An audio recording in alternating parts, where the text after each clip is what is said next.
Welcome to the Drive Home podcast, the podcast where I'm the only one who needs to wear a seatbelt. The rules here are simple. I wear a seatbelt and I drive home, and I talk about whatever happens to come into my brain at the time. And usually I'd tell you about that, but I just don't care enough.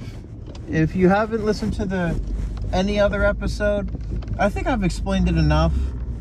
It's a little saga of figuring out what it is and then actually doing something about it.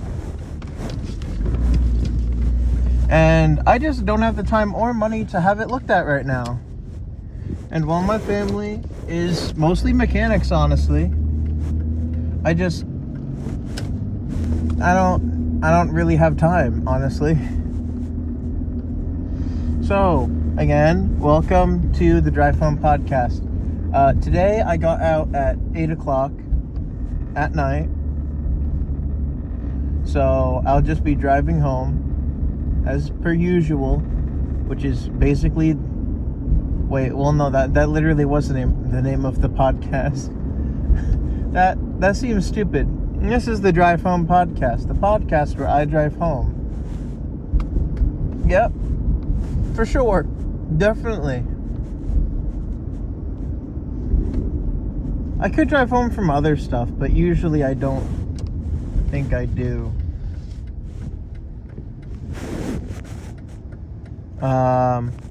Right. Today I had an interesting... I had an interesting thought, I guess. During my breaks at work, I've been reading.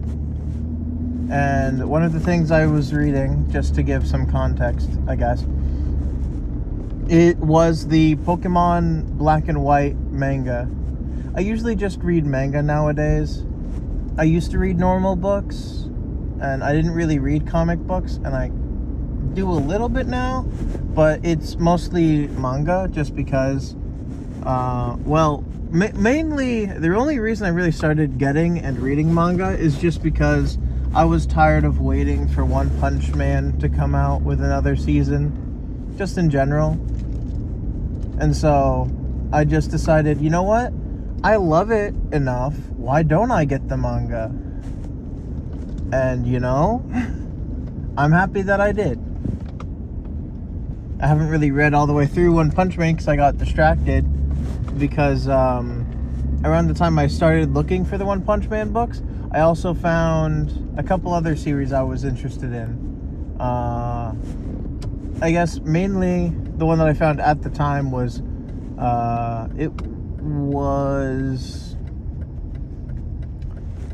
Scooby Apocalypse, which is a cool comic book series that I haven't really gotten too far into because I'm missing. I don't have a lot of them. I think there's like 36, 37 issues, and I only have 1, 2, and 6. So I'm missing a lot, and apparently they're expensive to get the physical version, and I'm getting the physical versions of these if I can. And something else I found was the Pokemon manga, which my friend ended up telling me about. Mostly the first one, because he had actually read a lot of the first one. Or, I guess the one with red in it. Or, is it red, honestly? I don't know. I have some of I mostly have ones for the black and white manga. Or, well, for the black, so, long story short, it's sort of like Yu-Gi-Oh! Or JoJo or whatever, where each region has a different pair of protagonists that are named after the games, usually, or something similar. And if they happen to have sequel series, so probably for like Diamond, Pearl, and Platinum, I don't know per se if they have a Platinum manga, but if they did, they would probably have another 2 protagonists with slightly off brand names, maybe? I don't know, honestly. I don't know. I haven't really read any other than the black and white manga, but my friend told me a lot about the first manga, which is like it's very down to earth for Pokemon. Like the manga for Pokemon is dark. That's one thing you need to remember when reading it. Like it's like the games, but if the games were allowed to, have blood and stuff. I don't think there's swearing or anything. Like, it's still for kids, I guess. But, it's got bleeding and stuff. And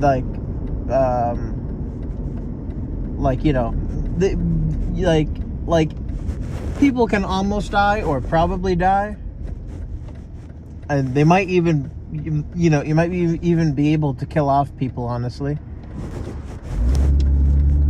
I don't know, I've only read one of them so far. So as of today, I finished reading the black and white manga, and for those of you who don't know, black and white have black and white 2, and so does the manga. So the manga goes black and white manga, and then it goes black 2,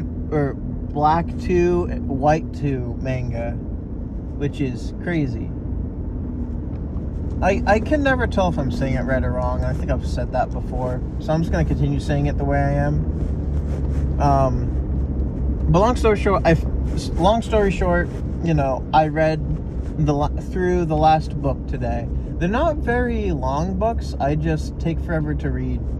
Well, actually I don't. Whenever I finish it, it's one thing if I've already started reading a book, because then I'll want to finish it. But it's another thing if I haven't started reading it yet. Like, I wanted to finish the series for a long time now, and I had all the books to do so. I just didn't. Because I procrastinated. That's the word. At least I got that one. But long story short, I keep saying that. I need to, I should only say things a certain amount of times. Because otherwise I just end up saying it 5 times. Anyway. The point is, I love Pokemon Black and White. I love the Unova region. It's my favorite region. They're my favorite Pokemon games. I love the story. I just learned N's full name, which apparently N is short for another word. And then he has a middle and last name, I guess. Which is really interesting, I guess. Honestly, I didn't think about that. I mean, to be fair, most characters don't, I think the only characters that get last names are professors and professors' relatives, I guess. I guess maybe, some adults in Pokemon. Though mostly it's just professors. From what I remember. Because they all go by their last name, but they all have first names.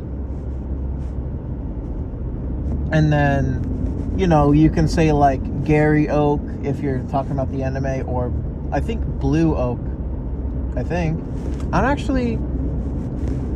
I'm just thinking by game logic, right? Because standardly in the games you would also go by the color names, I think.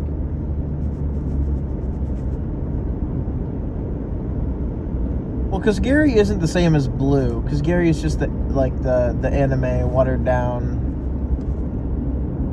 version of Blue. Is kind of an ass. Anyway, I really enjoyed the story, and I would love to read through it again if I were able to have enough time and just be able to. But I have a lot of other manga I need to read through. Mainly Mob Psycho 100 and One Punch Man. And I think One Punch Man is something I'm getting back into right now, just because I want to. And Mob, because I've been watching the anime, and it's really good, and I love it. And I've already gone through like 2 seasons, and I started the 3rd. Oh yeah, last night I watched the Jujutsu Kaisen movie. I think it's Jujutsu Kaisen 0, because there's a 0 behind it or something. And then this morning I watched the first episode of season 2, and I just gotta say, why do they keep going backwards in time? That is confusing. Like, I'm not even sure I know who the protagonist is supposed to be anymore, honestly. And I get you could have multiple protagonists, but still. But that's not the point. The point that I wanted to talk about today was, how do you react to stories? How do you react to a story that you're invested in? Do you get invested in the stories that you read? And or you don't even have to read them, right? Like, you could watch them, or I guess experience them in video games. But I think it makes more, I think it works, like video games to a lesser extent, because of like the freedom of choice for the most part in a lot of video games nowadays. But mainly I'm just talking about from books and from like TV and stuff. Like, narrative wise, like, do you know plots? Like, do you get into like the plot of stuff? Like, for Pokemon Black and White, the basic story is the enemy team of the region, Team Plasma, is trying to convince people to set their Pokemon free because humans are oppressing Pokemon. All humans are oppressing all Pokemon, so we just need to let them go. Let them go free. And N is the figurehead or king of Team Plasma, and that's his goal, basically, is to set all Pokemon free because humans are trash compared to Pokemon. Because he kind of got the Dr. Doofenshmirtz treatment, where he was raised by Pokemon instead of people. Because Dr. Doofenshmirtz was raised by ocelots, which there's a lot of conflicting issues with his backstory, Dr. Doofenshmirtz. Maybe I'll talk about that at a different point, but like, he was raised by ocelots, but he was also a lawn gnome for his family. I don't know. I haven't watched through Phineas and Ferb in forever, because it's all episodic, so his lore is just strewn about, and I don't have the time to comb through it or look up I just don't care enough to look up a video. Like he's one of my favorite characters. He's just like, he's such a nice guy. Like, yeah, he's trying to do evil things, but he's just like relatively nice as like a person, I guess, which is really cool. Anyway, the main point is N is actually being tricked by his adopted father, Getsis. I think that's how you say his name. His name is really weird. Anyway, Getsis is, using liberating Pokemon as a front to be like, well, once everyone gives away all their Pokemon, Team Plasma won't, so we'll just take over the world. But I need N to be super charismatic and stuff, so he can get people to let their Pokemon go, basically. And throughout the journey, through the region, what happens is N will confront the protagonists and be like, your Pokemon don't actually like you, just so you know. Because Getsis raised N under, like, so basically N knew that he was abandoned by people and that he was raised by Pokemon, to the point where he can basically speak to Pokemon, though I don't really know how, or at least he understands them, because Pokemon understand people just fine. But once Getsis adopts him, the only Pokemon he's allowed to see, and or people, I guess, who aren't part of Team Plasma, are people or Pokemon that have been abused by humans in some way, so that he grows up only knowing that Pokemon and humans, that Pokemon are being essentially oppressed by humans. And so N strives to create his ideal world using I think it's the Jet Black Pokemon, Zekrom. It's one of the legendary 2 dragons. It's like the box art legendaries on the games, basically. He strives to use one of those to help realize his ideals. He tries to use the dragon legendary of ideals. Sorry, I have the hiccups. Zekrom, which is the black one, and so he becomes the hero of ideals, which is it's there's a whole backstory to it, and like throughout the journey, like the protagonists encounter N and they confront him and stuff, and he slowly starts to realize like the error of his ways, that not all Pokemon are being abused by their trainers and stuff. But and I love that. That's a very interesting story, and I think Game Freak, or maybe not Game Freak, because I guess they don't really have like a story. I don't think they storyboard the games, since it's probably Creatures Inc. that does stuff with that, because they have to work in the correct professors and characters and all that jazz. So I just assume, like, I figure Game Freak just creates the models and junk, and like the story is written for them, basically, I assume. And the region is sort of like, here is this town and whatever, and it's got to be at least so far away from this town, or I don't know. I don't actually know how game development, especially with Pokemon mainline games, work. But I gotta imagine it's gotta be really hard for the most part. Just like, because I assume they have like no or very little like creative freedom with it for the most part.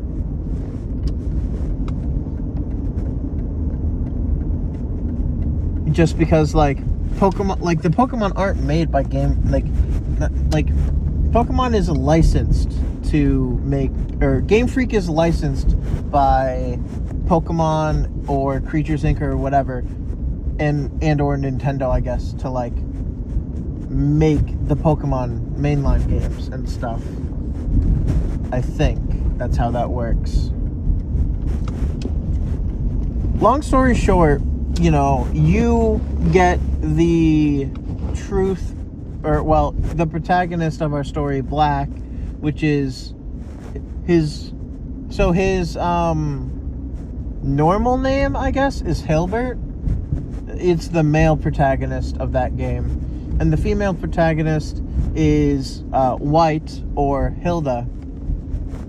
And she's starting like a Pokemon talent agency, which has its own kind of, it's not like issues, but like some Pokemon want to battle, but she was mostly focusing on showing off Pokemon's other like assets, like being able to entertain people and stuff, which is admirable. But she didn't really consider her Pokemon wanting to battle, so she would always try and keep them out of battles and stuff. And so that was a really cool point, honestly.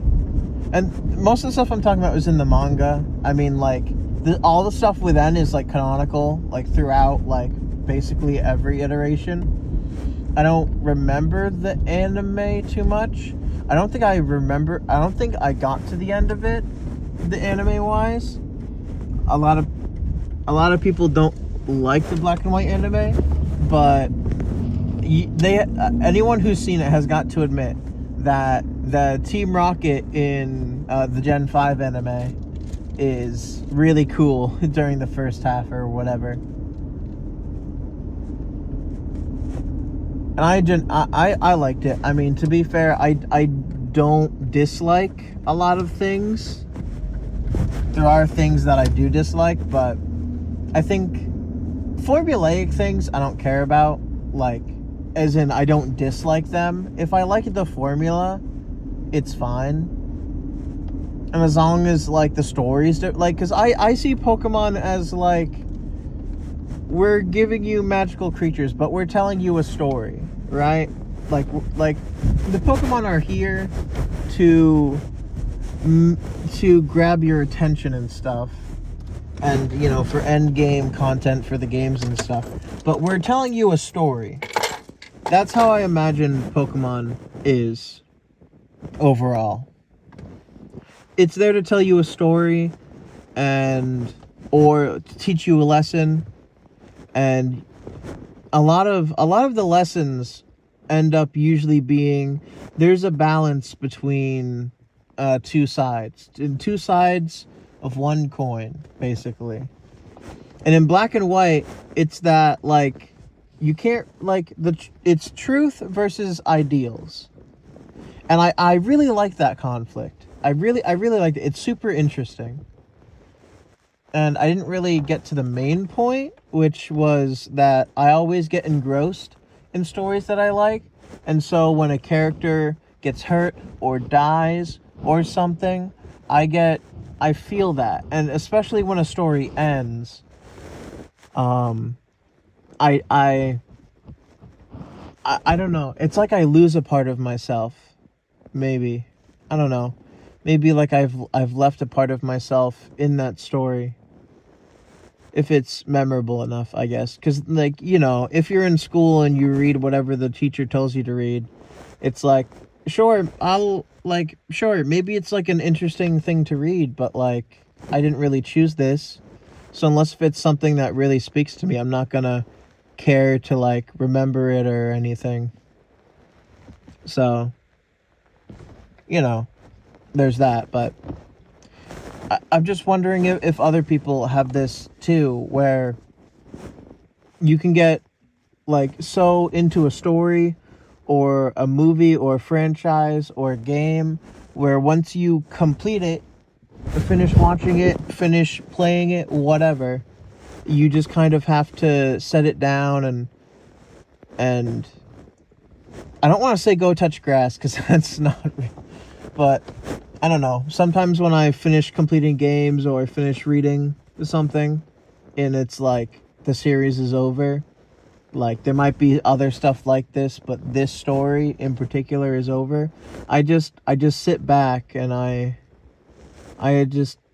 sort of flashback what the events of the game, I guess, or the events of the book or movie or TV show or whatever I watched, and I just kind of sit there for a minute, and I don't know. And in particular with the black and white one, it's supposed to continue in the Black and White 2 manga, which takes place 2 years later and has different protagonists. You know, so and the way it ended is very I'm a little upset, honestly. But I hope my upsetness will get treated, I guess. I hope it solves itself, honestly. I will be upset if it doesn't get resolved. The thing that is still left to do. The big ending in the big ending in the black and white manga, it's like, that's so great. Oh, what's this? No, you can't do this. Come on. Oh, they did it. And nope, oh, great. I mean, I guess I kind of expected something to happen or whatever, but not what actually happened. And I don't know, I'm just really torn up about it personally, just because, I don't know, I kind of feel that pain from what happened. And it really sucks. And I don't have the first volume of the Black and White 2 manga, because, like, you know, you'd have to order it online or find it in, like, a bookstore or something, because, like, it's not in circulation anymore. I don't think they make them anymore, I guess. They might. I doubt it. But, because they've gone on to the next couple generations, honestly. But I don't know, I just wanted to talk about what my experience with that kind of stuff is, with media and experiencing it, and how, I guess, a lot of the times, honestly, like, if it's more of just like an action movie and stuff, and the characters are just like, they're there, I guess, like, I still love the movie. Like, I think, like, the Michael Bay Transformers movies are kind of that, like, they're fun to watch, and it's just like, alright, cool, and then the story is cool, but, like, if one of the Autobots or whatever that you get attached to throughout the movie, like, dies, I'd feel really sad. Honestly. And there are certain moments when I might cry, but I don't remember too much about those movies in particular. Overall, I think Optimus was supposed to die at some point, or did die, and then they brought him back to life, or didn't. I don't even remember, honestly. I like the movies, though. Like, it's just like, I watched the Transformers cartoon, or at least one of them. I think it's the one with, like, the construction worker and his kid or something. And they have, like, and, like, the Energon cubes look like, I don't even know what they look like. They just look like an RGB light square thing. I don't know. And they just have squares, like, cubes of them. I don't know. I haven't seen it in such a long time. It was so funny, though. Anyway, like, just, like, I think if you enjoy something, I think, like, you'll automatically do it, but you'll get invested in the plot and in the characters. Like, if you don't cry at certain points for something sad that happens, or you're not angry at certain characters for doing certain things, even if they're, like, you know, bad people, like, the thing that Getsus did at the end of the Black and White manga, I'm so pissed. Like, honestly, I'm still kind of, like, angry because of it. Like, I feel like if I really needed to, I could, like, punch something really hard, just because that's how angry I was at the moment that it happened. I don't know. It's just, all in all, like, stories are great, and I think Black and White story is one of the best stories out there, honestly. There are probably similar stories to it, because, like, it's more or less a tale as old as time for the most part, but, like, I don't know. I think Gen 5 has, like, one of the best stories in Pokemon, or at least for, like, mainline games and such, because like, the bad guy team is, like, actually smart, I guess, because they're public, right? Like, they, like, you know, like, they say that they're the good guys or whatever, kind of, and then, you know, behind the scenes they're bad guys. It's clever, and I don't think it's something that, like, the other teams do. They're just kind of, like, in the shadows, or, like, upfront about being evil for the most part. And then Team Aqua and Team Magma are kind of weird, because they just seem more like gangs. Honestly, it's like, No, water's better. No, land's better. Let's awaken the legendary Pokemon and get them to figure it out. Oh yeah, geniuses. I like honestly like if Rayquaza didn't have such an interesting story, I think honestly like Hoenn would be a lot worse off, just like story wise. Just because I mean, if I'm being completely honest, like I like the Ruby and Sapphire games. I never played Ruby and Sapphire, but I did play Omega Ruby and Alpha Sapphire, and so maybe like I'm like skewing it, but like I did really like those games. So, but the story is just so like, what are you? You guys are both stupid. One of you wants to flood the world, kill all the humans, and most Pokemon, and well, I say most. I don't actually know. And then one of you wants to get rid of all the water. like it goes back to that thing with where Black and White is specifically just like there's got to be a balance. Because it's Black and White, except for Pokemon Black, Reshiram is on the cover. Reshiram is not the black dragon. Reshiram is the white dragon, and vice versa, as Zekrom is on and the main Pokemon you catch in Pokemon White. Now, maybe it makes more sense because they decided to come out with a sequel game that allowed you to catch the other one. But excuse me. In my opinion, like I don't know, just like come on, Hoenn. Like what? Like at least with like the other like I don't really remember. Giovanni is just like an evil crime boss, right? Like evil crime boss, so scared, wants to capture all the Pokemon. Like I don't know. He's similar to Getsis, but he's not as smart about it, I guess. 'Cause like I don't know. It really depends. Like because if they kept like preaching the whole instead of like waiting for like if they kept preaching the whole idea of just like Pokemon liberation and then like didn't kidnap Pokemon, steal Pokemon, forcefully release them, etc., endanger lives and stuff, like sure. But the way they went about it was off. Wrong. It's not right.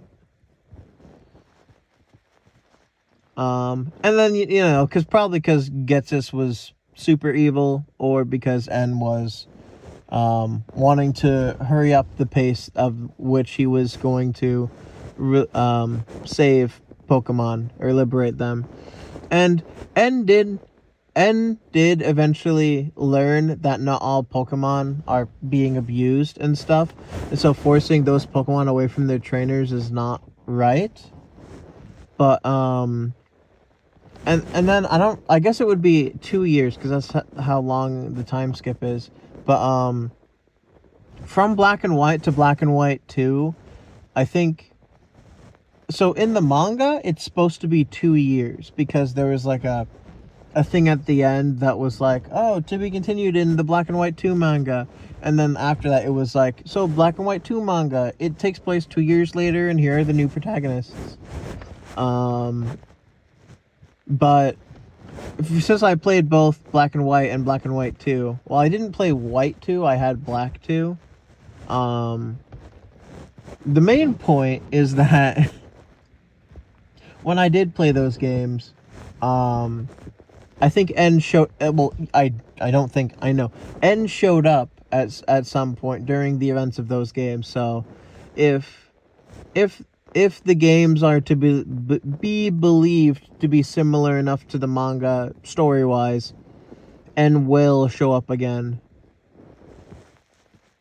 And it will go as mostly planned, I guess. I don't know. Long story short, I can't wait to read it, and it's honestly a great story. And I wish that I wish that Pokemon or Creatures Inc. or whatever, I wish that at some point they animate the manga versions of the Pokemon, well, of the different regions, right? Like, they're way more serious, to put it in layman's terms. Pokemon can attack people, and people can bleed. And you know, there's more stuff like that. Like, I can't really remember, but I think, like, in the original manga for like the first region, I believe the Elite Four was super evil. Like, they were gonna take over the world or some crap. And then protagonist almost died stopping them, and like completely got trashed the first time. Almost died, and then I think came back and might have killed them. I don't actually remember. I don't know, but they legitimately tried to kill him in some way. So it's crazy. I need to read it. I have the first 3 volumes of that, so I should get to that at some point. But those books are thick. Maybe it's not a volume. I think it's a collection. Is because they're different. Maybe. Well, I'll have to find out at some point. This has been going on for a bit longer just because I wanted to get to the main point of what I wanted to talk about. So I hope you don't mind that. And since I did cover it, I will be ending it here because I have been home for a while now. And I just really wanted to get to my main point, even though I kept skimming around it the whole time. But I have to say, thank you for listening. And if you too have similar media that you feel that you reciprocate towards, where if something really bad happens, you will feel like, if something bad happens to a character that you like or something, and it makes you feel like legitimately sad or like actually cry, or if, like, you know, they persevere and they do the thing that they need to do and they do it awesomely and you just feel super happy and stuff, I don't know, I guess in the comments leave what that is and stuff, because I'm honestly interested. Like, there's a lot of shows and stuff out, and video games and stuff like that stuff like this applies to. Like, just as an example before I end it, in Gen 6 it's not the same story, but I do think the I was gonna call him AZ, because I think you could call him Az, but I don't know. He's the immortal man and the flower Pokemon. I think if you search that, you could find the story. But it's a story from the 6th generation of Pokemon that has a lot to do with what's going on, and like the whole story of life and death and stuff. But I think Gen 6's story is usually very overshadowed by Mega Evolution, best game mechanic, come on, bring it back. Because, you know, Mega Evolution just makes Pokemon look cooler and all around just like do better. So, you know, I'm just saying, I do think, honestly, like, in terms of game mechanics alone and like ignoring the coolness factor, like legitimately ignoring the coolness factor, I think the Gen 8 mechanic, Gigantamaxing and stuff, is probably like a weird balance, because in Gen 6 they did Mega Evolution, which was for the rest of battle higher stats, and then in Gen 7 they had Z moves, which were once per battle super strong hit.